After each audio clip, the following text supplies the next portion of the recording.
Ayan po mga kapitay, sa magandang oras po sa lahat at welcome po sa aking channel. Nako, eto, bigla hong nagkaroon po ng identity po mga kabida, no?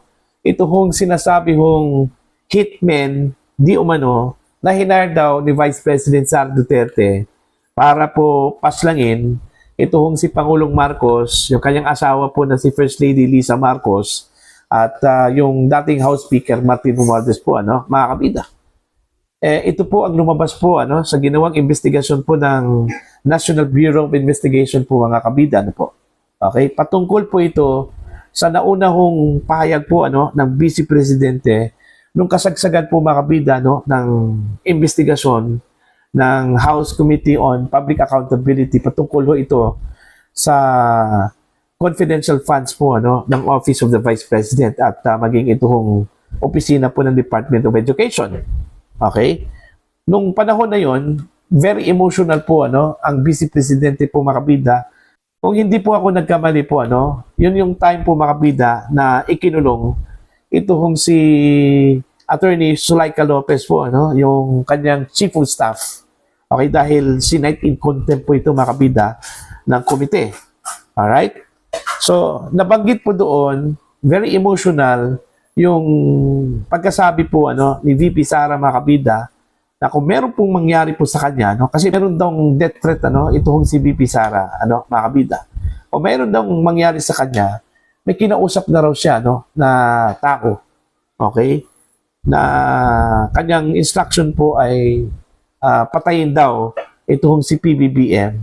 Okay? First Lady Lisa at saka during that time Speaker of the House pa po itong si Romualdez po mga kabida, kung sakali man po meron pong mangyari po sa kanya o mamatay po siya, mga kabida. Okay? So, nag-imbestiga itong NBI at yun, ngayon po, as expected, okay? Matapos pong naglabas po ng statement itong NBI na meron na raw silang lead. Okay? Parang sinasabi po nila mga kabida na eto, after the lead, identity na po ng mga hitmen na hinardo ng Vice Presidente po. So eto na, kumpirmado po.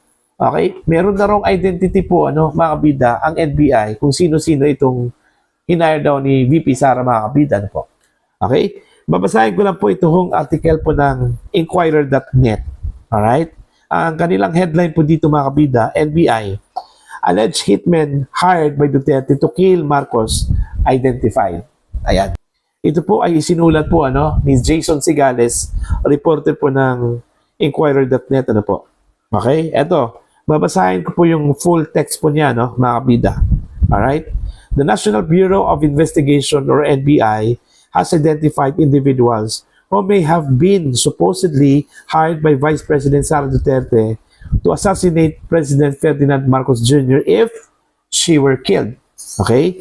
NBI Director Melvin Matibag told reporters this as he left the House of Representatives Justice Committee's fourth hearing on the impeachment complaints against Duterte on Wednesday. Okay? Sabi po ni Matibag po dito mga kabida, we've already identified the individuals. These are some who are members of the Armed Forces of the Philippines, some who are not, but let's not go into the details because there's an investigation, Matibag said in Filipino. Pressed for some details, the NBI chief answered in Filipino, I can say it will bungle our investigation. Alright? Matibag was at the impeachment hearing to present the findings of the NBI's investigation into the alleged threats made by Duterte against Marcos, First Lady Lisa Marcos, and his cousin, and then House Speaker Martin Romualdez, mga kabida. So, yun po. Okay? Identified na raw, mga kabida, ng NBI. Bigla hong nagkaroon po ng identity po, mga kabida. Kung pagbabatayan po natin yung naging pahayag po ng Vice Presidente, tila secret po yun Okay? Kung totoo man po, na meron po siyang kinausap, mga kabida. Kasi duda ko lang po na baka flop lang po yun, na ginawa po ng Vice Presidente po mga kabida po. Pero nagkaroon po ng mukha, nagkaroon po ng identity, mga kabida po. Di ba? Tapos may sinabi pa po si Matibag na miyembro daw ng Armed Forces of the Philippines and some of them ay hindi. Ano? Eh, bakit bigla kong kilala po ng NBI? Kasi parang ang may alam lang po dyan, ito hong si VP Sara eh. Kasi secret niya eh. Okay? Kung totoo man po yung sinabi po ng Vice Presidente na meron po siyang kinausap, secret po yon. Alangan naman po na kanyang ibalandra mga kabida na ito po, yung kinausap ko po, yun yung papatay po sa presidente po ng Pilipinas, Hindi po siguro ganun, di ba, mga kabida? O kung meron man pong kinausap ang Vice Presidente, secret yun. Okay, secret yun. Kung totoo man po, mga kabida. Pero I doubt. Kasi ang tingin ko po, at saka basa ko po mga kabida, parang block lang po yun ng Vice Presidente po, mga kabida. Kaya, inasahan na po yun actually. Okay, parte daw yun ng pagigipit daw, mga kabida. Sabi po ng ilan sa mga nag-comment. Ito bigla hong pagkaroon po ng identity po mga kabida ng NBI sa sinasabi hong hitmen daw, na hinire ni Vice President Sara Duterte para paslangin ito hong si Pangulong Marcos, First Lady Lisa Marcos, at maging yung kanyang hong pinsan. At that time, Speaker of the House pa po, mga kabida, Martin Romualdez. Okay? Now, ang tanong, naniniwala ho ba kayo, mga kabida, na ito hong sinabi po ng NBI na identities ng mga tao na may kinalaman po, sa banta ni Vice President Sara Duterte against the first couple. Okay? Hindi ba ito full guy na naman? Ito, tanong ko lang po, mga kabida. Baka naman, full guy na naman po ito, Okay, para lang po madiin ito kung si Vice President Sara Duterte, mga kabida. Okay? Ano po, paano ho nila nalaman na itong mga taong ito, yun yung kinausap po ng Vice Presidente, Okay? Baka naman po sasabihin po ng NBI, mga kabida, kusang loob po nilang pumunta po sa opisina at kusang loob po nila, mga kabida, nagboluntaryo po sila, na umamin po sila na sila yung hinire po ng Vice Presidente. Di ba? Parang ganun eh. Okay? So, well, titingnan natin to. Kasi po, unang-una, wala pa pong official statement po ang Vice Presidente patungkol dito sa findings po ng NBI po, mga kabida. Una, meron na raw silang lead. Pangalawa, ito na, identity na po, ng mga tao na sinasabi hong hinire daw ng Vice Presidente po, mga kabida. Okay, actually, madali lang po yun. Okay, yung sinasabi po nilang identity daw ng mga personahe po, na kinausap ng Vice Presidente. Pero as to prove, okay, kung talagang sila ba yun, mga kabida, that's different thing. Iba po, mga kabida, yung usapan na yun, Okay? Sige, kung totoo po na sila po yung kinausap ng Vice Presidente, di patunayan po nila, mga kabida, na talagang kinausap po sila ng Vice Presidente, Okay? Maglabas po sila ng katibayan po na sila po ay kinausap ng Vice Presidente, mga kabida, para patayin ito kung si Pangulong Marcos, First Lady Lisa Marcos at dating House Speaker Martin Romualdez. Hindi naman po pwede na magsasalita na lang po itong identified personnel, okay, o persons, mga kabida, na aaminin na, kami yung kinausap po ng Vice Presidente. Okay? Hinahal po niya kami para patayin po itong first couple kung sakali man po may mangyari po sa kanya, mga kabida.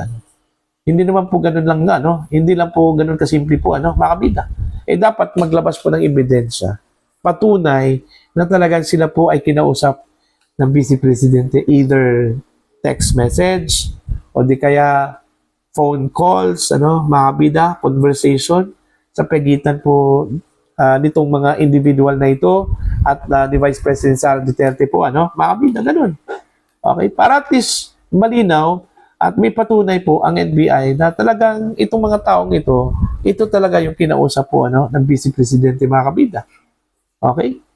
Pero hanggat wala akong ipakitang ebidensya, okay, na puro lang itinuro na identities ng mga individuals na ito. Okay? Madali lang kasi yung ganun eh. Okay? Magtuturo ka lang, mga kabida. Madali lang po yun. Okay? Pero as to prove their participation at yung kanilang authenticity po, mga kabida, na sila talaga yung kinausap, ibang usapan na po yun, ano, mga kabida. Kailangan ho ng matibay na ebidensya. Alright? Para lang po ipaniwalaan po natin, mga kabida, na ito talaga mga individual na ito. Ito talaga yung kinausap po ng Vice Presidente to execute, ano, doon ho sa kanyang hong instruction. Napatayin itong Presidente po ng Pilipinas, First Lady, at maging yung House Speaker, kung sakali man po, meron pong mangyari po, ano, sa kanya. Okay? Pero granting, for the sake of discussion, totoo po ito. Inausap po talaga ng Vice Presidente. Identified ito hong mga taong ito. Meron bang krimen, mga kabida? Okay? Doon ho sa pahayag po, mga kabida, ano po, ni Attorney Ludalvi Vista po, ano, mga kabida, wala nga krimen po doon eh. Okay? Dahil unang-una po, hindi pa po na-consummate yung crime. Okay? Mangyayari lang po yung crime, mga kabida, kung sakali man po, may nangyari po kay Vice President Sara Duterte. Pero kung wala, wala hong krimen. Okay? Wala hong krimen, ano, mga kabida. Do you think makukonsidera ba yun bilang eminent threat doon ho sa Presidente po ng Pilipinas? Kung sakali man po totoo yun, mga kabida, no? Para sa akin, personal ko lang paningin at pananaw po. Hindi po ako abogado, ano? Pero sa akin personal na paningin at pananaw po, ano, mga kabida, wala hong eminent threat. Kasi pag sinabi po na eminent threat, may posibilidad po anytime, anywhere. Ganun po yon. Okay? Pero walang eminent threat kasi buhay na buhay pa po ang Vice Presidente, ano? Kumbaga, ang kondisyon doon, mga kabida, mangyayari lang po yung sinasabi hong death threat ng Vice Presidente against the President kung mamatay o di kaya may mangyari po, ano, sa Vice Presidente po, mga kabida, ano po. Okay? Pero kung wala po, buhay pa po ang Vice Presidente, talagang hindi talaga yung mangyayari po, ano, mga kabida. Kasi malinaw po, sa sinabi po ng Vice Presidente, nung binanggit po niya ito, mga kabida, okay, na meron na po siyang kinausap na tao, okay, kung sakali man po may mangyari po sa kanya, mamatay man po siya, okay, gagawin po ng tao na yon yung kanyang instruction, mga kabida. Diba? Malinaw po yung sinabi po ng Vice Presidente, ano?